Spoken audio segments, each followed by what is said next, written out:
நாளைக்கு மார்க்கெட் எப்படி இருக்கும்னு சொல்றீங்களா? இன்னைக்கு காலையில் நிஃப்டி ஹை வாலடைசேஷன் இருந்தது. ஆனால் இருந்தாலும் எம்எஸ்சி பஹ்ராம் என்ன சொல்லியிருந்தோமோ அதே மாதிரி புட் சைடு தான் மொமெண்டம் கொடுத்துருந்தது. 24,600 அப்படிங்கிற ஒரு பிரேக் அவுட் ஆன உடனே ஒரு ஹை மொமெண்டம் ட்ரேட் கிடைச்சது. ஆர்பிஐ ரெப்போ ரேட்ல எந்த சேஞ்சுமே பண்ணல. போன தடவையான 5.5 அப்படிங்கிற ரேட்டை அவங்க ஹோல்ட் பண்ணியிருக்காங்க. இன்னைக்கு காலையில் 24,650 call and put option load பண்ணியிருக்கோம். லோட் பண்ணதுக்கு அப்புறம் எஸ்டிஆர் செக் பண்ணி பார்க்கலாம். 100 ரூபாய் இந்த புட் ஆப்ஷன் 130 வரைக்கும் மொமெண்டமா இருந்தது. நாளைக்கு மார்க்கெட் இருக்குன்னு தெரிஞ்சுக்கிறதுக்காக 25,550 call and put option load பண்ணியிருக்கோம். லோட் பண்ணதுக்கப்புறம் எம்எஸ்சி செக் பண்ணி பார்க்கலாம். இப்போ பாருங்களேன், புட் சைடு ஃபுல்லாக ஹியூஜாக பையிங் வச்சிருக்காங்க. அதே மாதிரி கால் சைடில் இன்டர்மீடியட் பையிங் இருக்கு. ஒரு இம்பார்ட்டன்ட் லெவலில் 24,600 அப்படிங்கிறத மெயின்டைன் பண்ணியிருக்காங்க. நாளையில சொன்ன லெவல் உங்களுக்கு பயனுள்ளதாக இருந்தது நான் நம்புறேன். மேற்கொண்ட டீட்டெயிலுக்கு optionstar.in அப்படிங்கிற வெப்சைட் விசிட் பண்ணி பாருங்க. இது போக எங்கள் வாட்ஸ்அப் நம்பர் 99408885.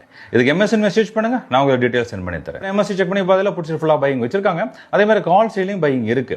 ஒரு இம்பார்ட்டன்ட் லெவலில் 24,600 அப்படிங்கிற மெயின்டைன் பண்ணிருக்காங்க. எந்த சப்போர்ட் இல்லாதனால மார்க்கெட் பீரிஷா தான் இருக்கு. இந்த 10 இருக்க சிச்சுவேஷன் மட்டும் தான் மார்க்கெட் ஓபன் 10 கம்ப்ளீட் செஞ்ச வாய்ப்பு இருக்கலாம். Options are traders MST full conversion entry பண்ணுங்க.